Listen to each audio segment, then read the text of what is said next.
I'm Brad Dacus. Welcome to Faith and Law. Recently, I saw on the news how Biden and Trump both achieved the number of delegates that they need to secure their nominations. To me, this is a wake-up call for Christians to take this election very seriously. Irrespective of your politics or your party, Christians need to have their voice heard. Churches need to have their voice heard. And I just want to encourage you to go to our website, contact Pacific Justice Institute, and allow us to help your church have its voice heard by having a voter registration Sunday. This is a great opportunity to get Christians registered to vote and to make sure that their voice and their concern and the love of Christ is evident on Election Day. Now, let's take a look at this trending viral video. So I am going to spend the next minute screaming, because that is what is going on in here. That is what the trans genocide in this country, in this city, has brought me to. Oh.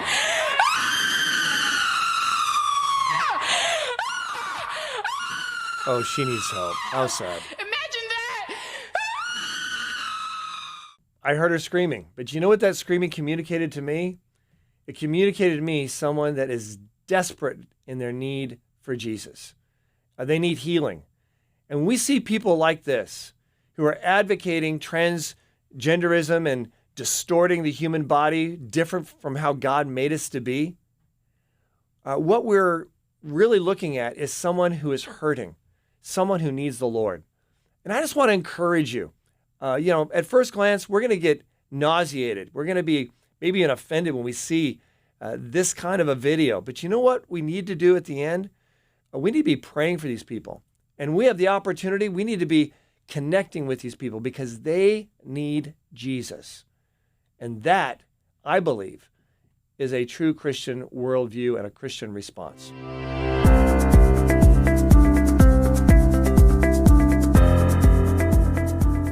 Well, how are these young people learning about gender confusion and embracing gender confusion? Well, part of it is what they're getting in public schools. Now, this has just become the National Reading Month, and there is legislation that is being pushed that is going to apparently secure and protect this kind of bad messaging impacting young people in such adverse ways as to promote gender confusion. To help talk about this, I'd like to welcome now the Legislative Counsel for Pacific Justice Institute, Attorney Janice Laura. Now, Janice, I understand that there's legislation pending in a state, and it's deceptively called the Freedom to Read legislation. What is it actually trying to accomplish? Thank you, Brad, for having me on again. It's great to be able to come on and talk about these issues. Recently, we've seen a wave of parents pushing back from the agenda to hypersexualize and exploit children by seeking to remove materials in libraries that are not age appropriate and, quite frankly, are pornographic. In response, the American Library Association has started a national movement to strip power out of the hands of parents and local government officials by trying to push these Freedom to Read acts.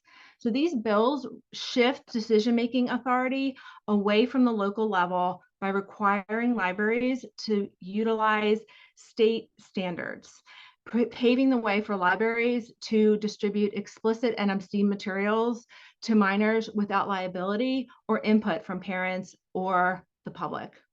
Well, have any states successfully cut ties with the American Library Association?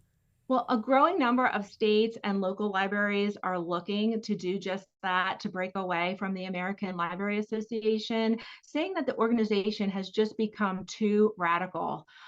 Lawmakers and decision makers are saying, I took an oath to uphold the Constitution, and I can't support or let tax dollars go to an organization with such an openly Marxist agenda. And the Montana State Library Commission was the first to successfully vote to leave the American Library Association over the summer. And Georgia, last week, the Georgia Senate just passed a bill which would also cut ties from the ALA in Georgia libraries. Okay, what is the current state of the law nationally? Well, opponents of protecting children claim that such material is protected under the First Amendment. Well, that is simply just an oversimplification of the law. The First Amendment does not protect all speech. For example, speech that is defamatory is not protected, and also obscenity is not protected either. With regard to books in school libraries, the controlling case is a 1982 Supreme Court case called Board of Education v. PICO. And the PICO case makes it clear that school boards cannot remove books based on viewpoint or which simply because they dislike the ideas. However, the court was clear that school boards can remove books that are pervasively vulgar or educationally unsuitable. Under the PICO case, school boards also need to have a procedure for handling book removal requests, and they have to follow those procedures. But the key legal standard is pervasively vulgar and educationally unsuitable. Okay, Janice, why do you feel that reading to our kids or grandkids is so crucial in their development? Oh, I love this question. All children, no matter what age, can benefit from having caregivers read to them, no matter how small. Babies who are read to score higher in language development skills and cognitive development.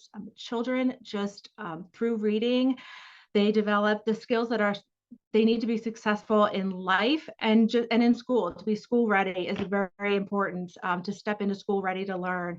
And you develop thinking skills, problem solving skills, attention span, creativity, and just a general love of learning. Reading is also a wonderful way just to bond with children, to unplug and to sit down and have quiet time with them. Children get your undivided attention, and you're the most important person in the world to them. So that is just wonderful. Slow down and just enjoy your littles through reading. Well, Janice, thank you so much for what you're doing to be such an effective influence and watchdog for so many parents and families across America. Keep up the great work. Well, folks, Janice is playing a unique role for the Pacific Justice Institute and serving as a watchdog for you, but not just a watchdog. She's actively engaged in working with state legislators across the country to promote good bills and also to oppose bad bills. And she's not going in alone. With our attorneys all across the country, we're able to testify and support good bills and oppose bad bills with her direction and influence, working directly with the state legislators in their state capitals. So this is an exciting function that Pacific Justice has taken on, not only as a litigator and handling cases all across the country, but also moving upriver and helping legislators pass good bills and oppose bad bills in a very broad scope and a very effective way with the help of Janice Laura. Now, someone else having a positive impact on our country is a gentleman, Rick Green, who heads up the Patriot Academy. Rick, welcome to the program. Now, why is patriotism so important to this country? Hey, Brett, always good to be with you, brother. Thank you for all that you guys are doing at Pacific Justice. Listen, patriotism, man, I'm telling you, this is what's missing in America. And Ronald Reagan warned us about this. He talked about an informed patriotism. He talked about the fact that we have to not just wave the flag, but know why the American flag is worthy of being waved. Why do we love our country? And, obviously, I call my organization Patriot Academy, so I care about even the definition of patriotism, let alone the importance of it in the country. And you go back to an 1828 Webster's Dictionary, closest to the time of the Founding Fathers, and they understood it to be a love of country and a willingness to defend her values. So if you don't have a love of country, if you buy into the narrative that America's evil and bad and racist and all this stuff and, horrible place to live and we need to destroy it and tear it down, and then you aren't willing to obviously defend the values upon which she was built, then you will be a country no more, or you will be a radically transformed country, which is, of course, what Barack Obama said a week before his election that he was going to do, radically transform the nation. And so I think a hatred of America is necessary to erode the patriotism because we've always been a patriotic nation. Not always, but at our best times in our history, we've been a patriotic country. And that was actually what Ronald Reagan did. Maybe more important than anything else that he did was restore the patriotism, restore the love of America, bring that pride back, bring the nation together instead of dividing us and making us hate each other the way that the leftists and the Marxists do, which is, of course, the opposite of patriotism. Marxism is all about destroying a love of the country, actually making you dependent upon your government rather than supporting your culture and your society. So patriotism is absolutely necessary. We teach in our Constitution classes that Benjamin Rush, one of the three most important founding fathers, we just don't talk about him much. At least the other founding fathers said he was one of the top three. He talked about this amour, this love of country and how it's so important. In fact, he even said it's a little bit sounds weird to us today because we always think God, family, country. He said it's God, country, family, because if you don't have a country and you don't defend your nation, you're not going to be able to raise your family, and that's why we're willing to go off to war for a year or willing to go serve in public office and sacrifice time with our family. All of those things come from a love of country, and without patriotism, we will lose this nation. Lastly, I know that's a long answer. I'm filibustering on you here, Brad, but there's just a necessity that this happens. Otherwise, we will be what Ronald Reagan warned against. He said, we will, if we don't have an informed patriotism and teach this and love of country, then we will be telling our children's children what it was once like to live in America where men were free. We're that close, man. We're that close to having to tell my grandkids what it was once like to live in America where men were free. We've got to restore patriotism. Rick, which sector of our society, in your opinion, is freedom and truth most at risk? Man, I don't know how to choose. Listen, I think the left owns every major institution in America. Entertainment, the most of the corporate boards of the Fortune 500. Of certainly the entire education sector of our culture, half of the pulpits in America, every major political institution at the federal and state and local level. I've started talking about that a lot more lately, is that it's not just CRT and ESG and all these things coming in through the education system and state and federal government. Our local governments have become little fiefdoms for Marxists. They now undermine property rights without even blinking, and they're destroying the free market and pursuit of happiness. So, man, I hate to not give you just one area. I think it's literally every area of the culture. Now, that's the bad news. The good news is target rich environment, right? Like, just pick which part of the culture you want to engage in and fight back. This is a Winston Churchill moment. We're going to fight them on the beaches. We're going to fight them. We're going to fight them in the air, fight them on the land.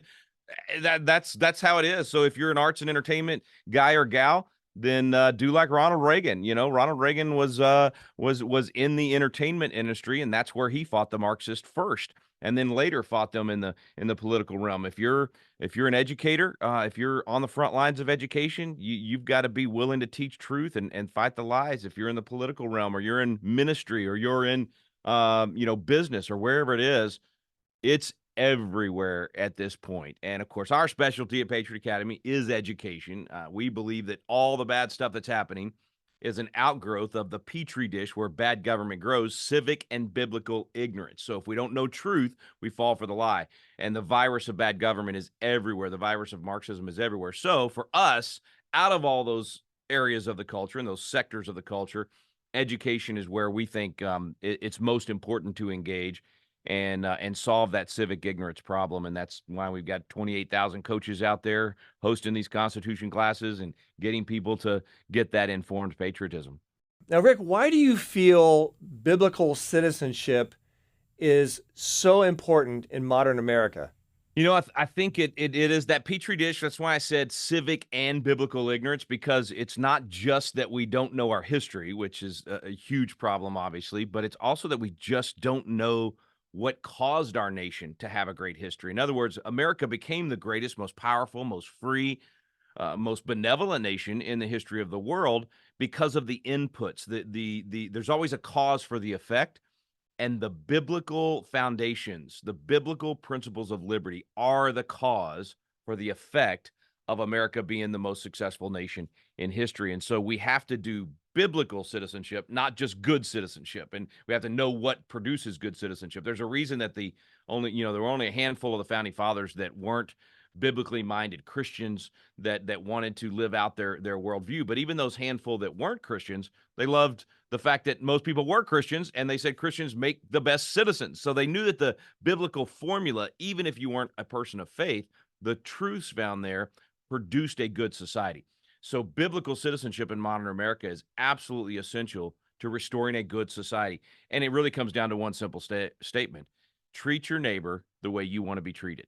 Sound familiar? Yeah, it's written down somewhere, maybe in the Bible. Of course, and that's what produces a good society. If everybody's treating their neighbor the way they want to be treated. So when you make a contract with somebody, you want to follow through on that because you want the other guy or gal to follow through on that. When your neighbor's in need or hurting, you want to help meet that need because if you're in that situation, you want them to come alongside you. It just produces the best society. So we have to know what the Bible says about how to be a good citizen, and then we have to know how to do that in our nation under our Constitution. So that's why we call it biblical citizenship in modern America.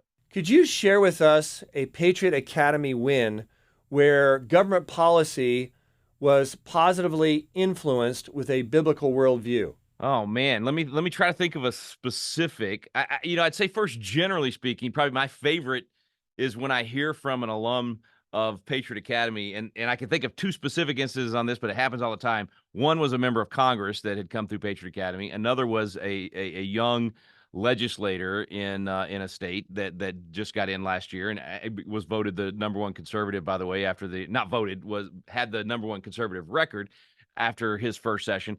But in both of those instances, I received phone calls multiple times where they said, okay, I'm trying to think through this bill. I've got this policy or this issue, and I'm trying to figure out, the right where to land on this thing, and I want to go through the right questions. And I said, okay, so what's your paradigm? What are the questions you're asking yourself?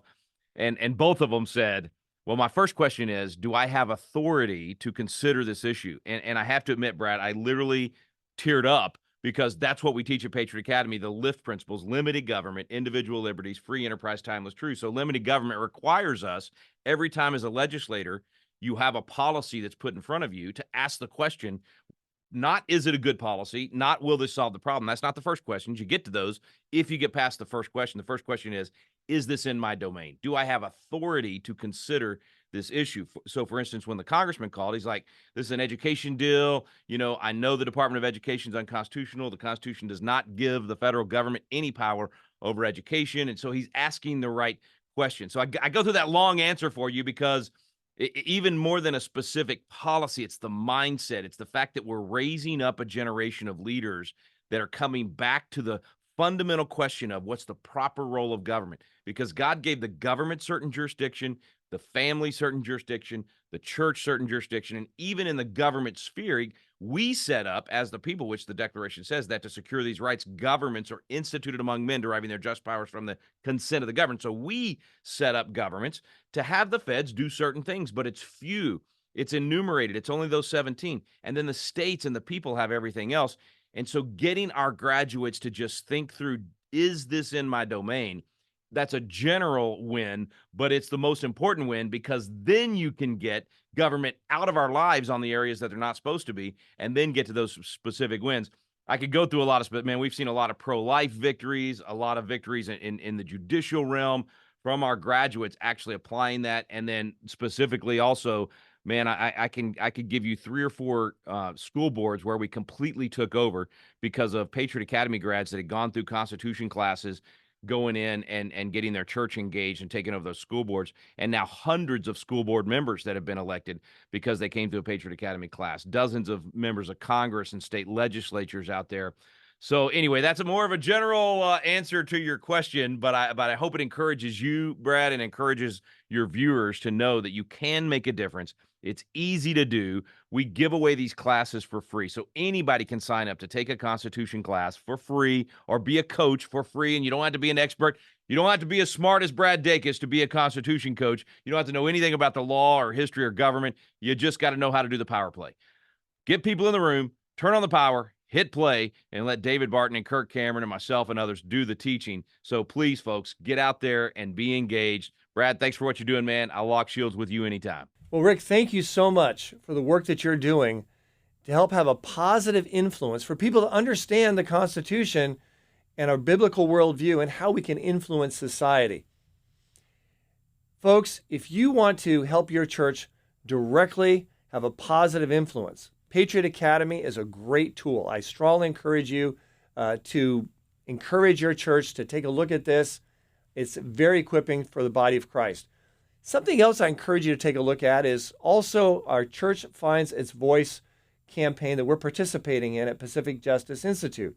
What we're trying to do is to empower churches to have their voice heard in a number of ways, by encouraging people to run for office, by encouraging people to become poll workers or poll watchers to fight voter fraud, but also, and more fundamentally, is simply to get people registered to vote. It's not a hard thing to do. It's legal. Churches can have a voter registration Sunday where people can have a table in the back of their church where they can register to vote. It's constitutional, it's legal, and we at PJI are here to help you do it and to follow through. Do you know the last election, we were able, through our C4 organization, we were able to get over 500 churches to have voter registration Sundays. That's right, over 500. This election, we're hoping to help over 1,000 churches to implement voter registration Sundays. If you want to do this for your church, and it won't happen overnight if someone doesn't do anything, you need to be involved to help your pastor and your church do this, and we will work with you. Just go to our website, pji.org. Click churches, and you'll find information about our church engagement office and the Church Finds Its Voice campaign and what we're doing, and help churches register their voters to make sure their voice is heard. Well, they're in the trenches and they're fighting, and PGI is on the front lines for the battle for freedom and liberty. They've been doing so much to equip pastors across the country and to really fight for the values that have made this country so great. Honored to be supportive of PGI. We're living in a time when Christians are constantly under assault for their beliefs in the marketplace.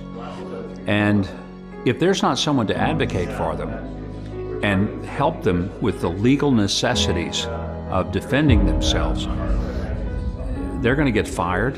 They have no recourse. Most people don't have the resources to go hire a lawyer. It would deplete everything they own.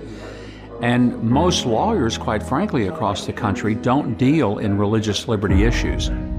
Well, we're living in some very difficult days in America where basic freedoms and especially religious liberty is under attack. And that's one of the reasons why Pacific Justice Institute is so vitally important to the future of this nation. What a great group of lawyers, first-class, top-rate lawyers who are willing to stand up for freedom and stand up for our American citizens under attack. Yeah, they can support, they can follow, they can pray. We need more organizations like PJI, and I can tell you that being in the front lines, there's not enough people that are actually in the trenches doing the difficult but tough work, and that's exactly why this organization is so critical. One of the most incredible things about Pacific Justice Institute is that they do pro bono work. And what does that mean? Well, it means the rest of us have a responsibility. We've got to stand up and provide financial incentives and financial opportunities for these attorneys to get out there and do the fighting. And that's one of the reasons why we have Pacific Justice Institute attorneys on my national radio show, because we want to let people know, hey, there's a need here. These folks are doing very important work, and they're doing very important, successful work as well. And that's why they need our support. When a Christian is targeted for his or her beliefs, it affects every believer in America. This idea that, well, it didn't happen to me, well, you're next. And when Pacific Justice Institute takes on a case, it's not just that one individual that they really are representing, because a legal precedent may be established from that will protect 1 million believers who could be in the same position for the exact same issue.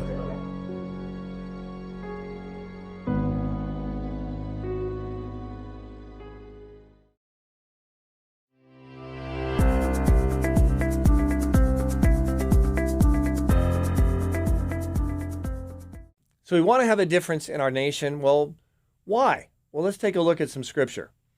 It says in Psalm 22:30, a posterity shall serve him, or a generation shall serve him. It will be recounted to the Lord to the next generation. What does it mean? It means what we do now with this generation will impact, for good or for evil, the next generation. And why is that important? Because that influence is going to influence not just our nation, folks, it's going to influence our children. It's going to influence our grandchildren.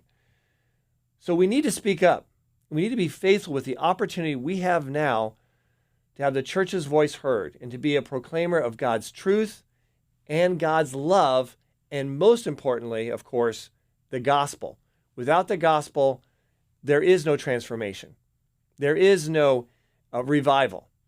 And so let's always remember as we face these challenges to be faithful with the truth that God's given us. And the most basic and most fundamental, most life-changing truth of all is the gospel. Psalm 33:12. It says, blessed is the nation whose God is the Lord, and the people whom he hath chosen for his own inheritance. When a nation turns to the Lord, it's blessed.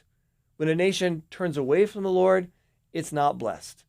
And there's all kinds of support for this all throughout the scriptures, where the nation of Israel was blessed when it followed the Lord, and then when it decided to turn from the Lord, it faced heavy ramifications, heavy consequences.